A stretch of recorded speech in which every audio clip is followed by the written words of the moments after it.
In the gleaming world of Wall Street, Bernie Madoff was royalty, a respected investment advisor, former chairman of NASDAQ, and a philanthropist whose client list read like a who's who of wealth and fame. For decades, he built a reputation as a financial genius who delivered impossibly consistent returns.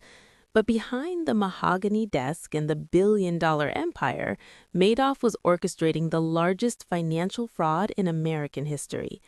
Madoff's scheme was elegantly simple, yet devastatingly effective. He promised investors steady returns of 10 to 12% annually, regardless of market conditions. New investors' money was used to pay fake returns to earlier investors, creating the illusion of a thriving investment fund. No actual trading was taking place. It was a classic Ponzi scheme, but executed with such sophistication and wrapped in such prestige that even experienced investors never questioned it. His exclusive reputation worked in his favor.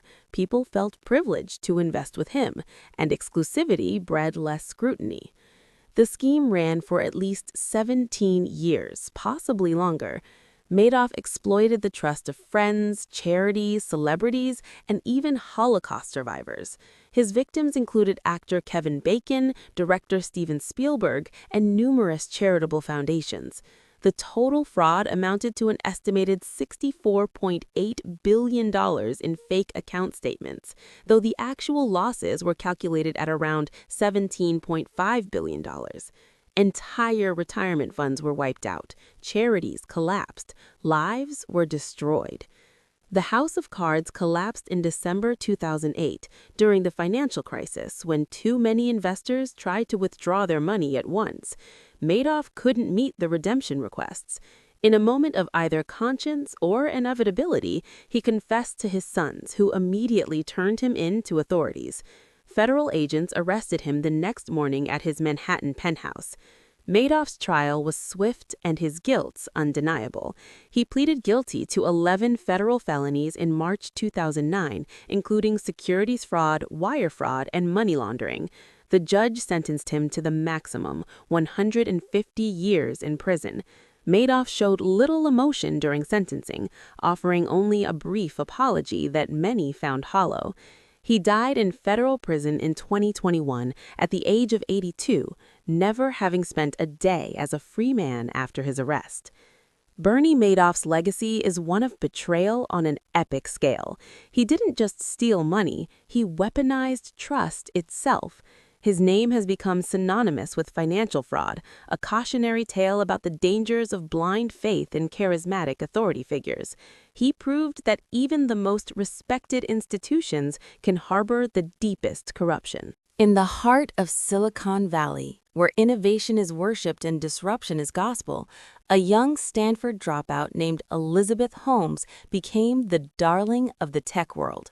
With her black turtlenecks mimicking Steve Jobs and her unnaturally deep voice, she promised to revolutionize healthcare.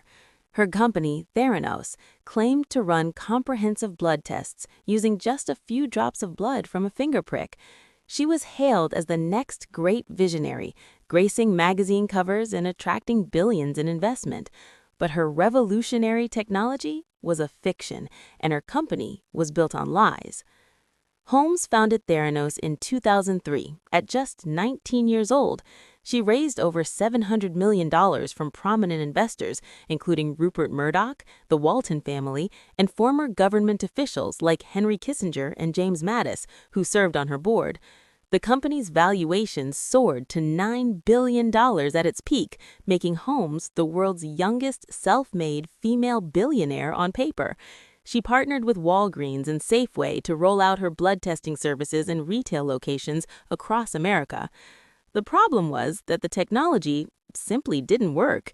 The Edison machines that Theranos claimed could run hundreds of tests were unreliable and inaccurate. Instead of using their revolutionary devices, the company was secretly running tests on traditional machines purchased from other manufacturers. When their own machines produced questionable results, employees were instructed to dilute blood samples and run them multiple times until they got acceptable numbers. Real patients were receiving inaccurate medical results that could lead to misdiagnosis and improper treatment. the fraud unraveled in 2015 when investigative journalist John Carreyrou published a damning exposé in the Wall Street Journal. Former employees turned whistleblowers revealed the truth about Theranos' fabricated demonstrations and falsified results. Federal regulators investigated and found the company's lab practices to be so deficient that they posed immediate jeopardy to patient health and safety. Holmes's empire crumbled within months. In 2018, Holmes was indicted on multiple counts of wire fraud and conspiracy to commit wire fraud. Her trial finally took place in 2021, and it captivated the nation. She testified in her own defense, claiming she had been manipulated and abused by her former romantic partner and business associate. The jury wasn't convinced. She was found guilty on 4 counts of fraud against investors. In November 2022, she was sentenced to 11 years and 3 months in federal prison. Elizabeth Holmes represents the dark side of Silicon Valley's fake-it-till-you-make-it culture. She showed how charisma, connections, and carefully crafted image can override due diligence and common sense. Her story is a modern tragedy of ambition without ethics, where the desire for success and adulation led to a web of lies that endangered real people's lives. She remains a symbol of how innovation culture can enable fraud when vision is valued more than verification. In the sun-soaked islands of Antigua and Barbuda, a Texas-born financier named Alan Stanford built a banking empire that seemed too good to be true. Knighted by the Antiguan government, sponsoring international cricket tournaments and living in absurd luxury, Stanford presented himself as a Caribbean financial wizard. He operated Stanford International Bank, which offered certificates of deposit with impossibly high interest rates. His clients believed their money was safe in a tropical paradise. In reality, Stanford was running a $7 billion Ponzi scheme, second only to Madoff in scale. Stanford's pitch was seductive. Invest with Stanford International Bank and receive annual returns of 10 to 14%, far higher than what legitimate banks offered. He claimed these returns came from his unique investment strategy and superior financial expertise. The bank was headquartered in Antigua, outside the reach of strict U.S. regulators, which should have been a red flag, but instead added to its exotic appeal. He attracted over 30,000 investors from 113 countries, many of them retirees betting their life savings on his guaranteed returns. Behind the facade of legitimacy, Stanford was simply stealing. Client deposits weren't being invested in the safe, diversified portfolio he promised. Instead, the money funded his lavish lifestyle, a fleet of private jets, a 112-room castle on Antigua, a private militia, and countless other extravagances. Like all Ponzi schemes, new investors' money paid the returns to earlier investors. He also used billions to make risky personal investments in real estate and other ventures, most of which failed spectacularly. The scheme collapsed in February 2009, just months after Madoff's arrest, when the SEC charged Stanford with massive fraud. Federal agents swooped in and seized his assets. Stanford initially fled, but was arrested in Virginia shortly after. Investigators discovered that of the $7.2 billion investors believed was safely invested, only $1 billion in actual assets existed. The rest had simply vanished into Stanford's personal black hole of spending. Stanford's trial was delayed for years due to his claims of amnesia and incompetence to stand trial after being severely beaten by inmates in jail. Finally, in 2012, he was convicted on 13 counts of fraud and conspiracy. The jury deliberated for just 3 days. He was sentenced to 110 years in federal prison, where he remains today, maintaining his innocence despite overwhelming evidence. Victims recovered only pennies on the dollar. Alan Stanford's legacy is one of brazen arrogance and colonial-style exploitation. He bought influence in a small nation, creating a personal kingdom where he operated above the law. His case revealed how offshore banking havens can enable massive fraud and how the promise of high returns can blind even sophisticated investors to obvious warning signs. Stanford turned paradise into a crime scene, and thousands of victims paid the price for his grotesque lifestyle. In the wild days of 1990s Wall Street, a young stockbroker from Queens named Jordan Belfort built a brokerage firm that epitomized excess, greed, and criminal ambition.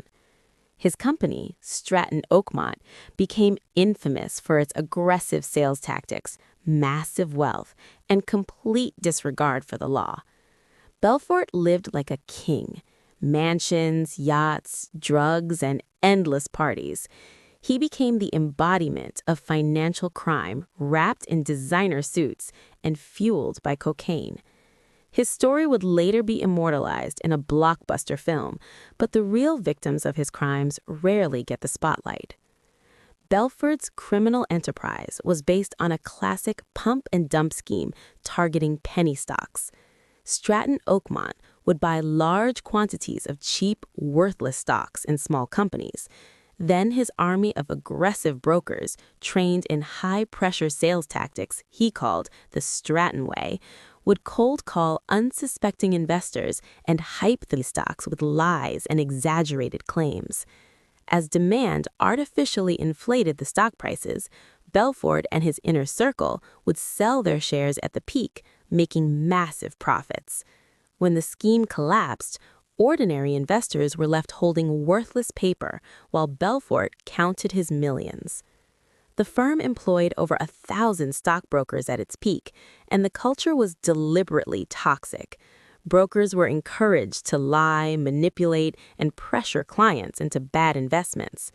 The office environment was deliberately chaotic. Midgets were thrown at dartboards, prostitutes were hired for entertainment, and drug use was rampant.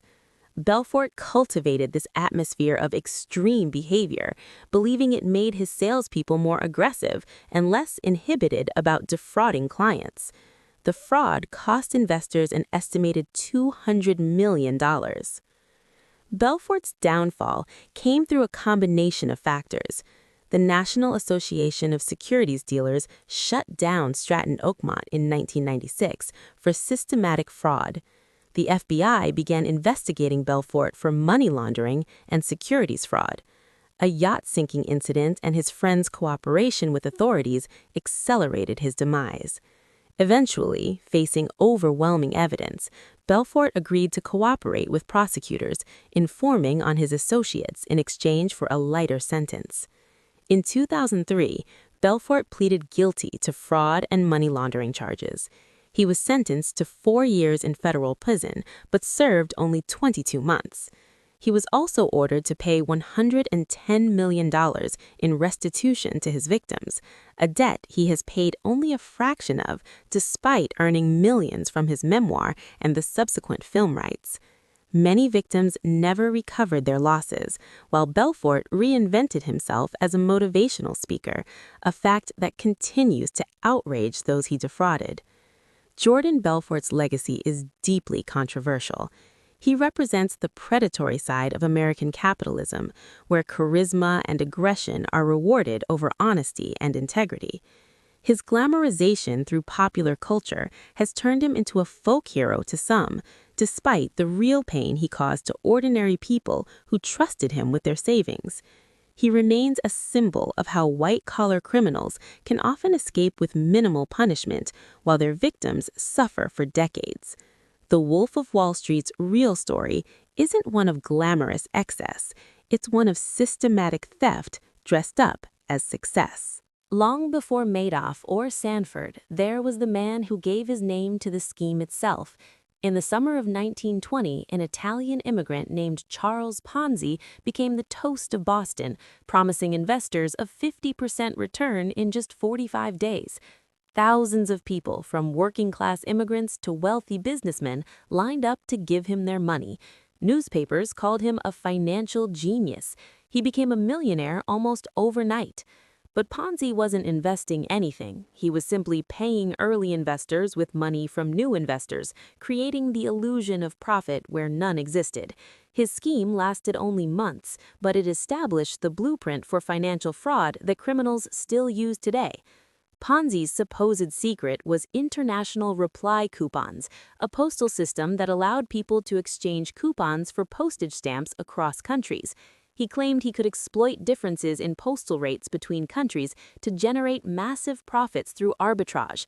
It sounded complex enough to be believable, and his early investors did receive their promised returns, which fueled word-of-mouth advertising. At the peak of his operation, Ponzi was taking in $250,000 a day, an astronomical sum in 1920. The truth was that Ponzi bought almost no postal coupons at all. The entire arbitrage story was fiction. He simply took money from new investors and used it to pay the earlier ones, pocketing the rest for himself. He purchased a mansion, expensive suits, and gold-handled canes. He hired press agents to promote his genius. The scheme was destined to collapse. It was mathematically impossible to sustain. Within months, Ponzi would need more money coming in than existed in the entire region. His empire crumbled when a financial journalist began asking uncomfortable questions and published an investigation in August 1920. A bank run ensued as panicked investors demanded their money back. Ponzi couldn't meet the withdrawals. Federal and state authorities investigated and discovered he was millions of dollars in debt despite taking in over $20 million from approximately 40,000 investors. Most of those people lost everything. Ponzi was arrested and charged with mail fraud. He pled guilty and was sentenced to 5 years in federal prison. After serving his time, he faced additional charges in Massachusetts, was convicted again, and eventually fled to Florida, where he ran another land scam. He was finally deported to Italy in 1934. He died in poverty in Brazil in 1949, blind in one eye and partially paralyzed. In his final days, he reportedly told a reporter he had lived like a king and wouldn't change a thing.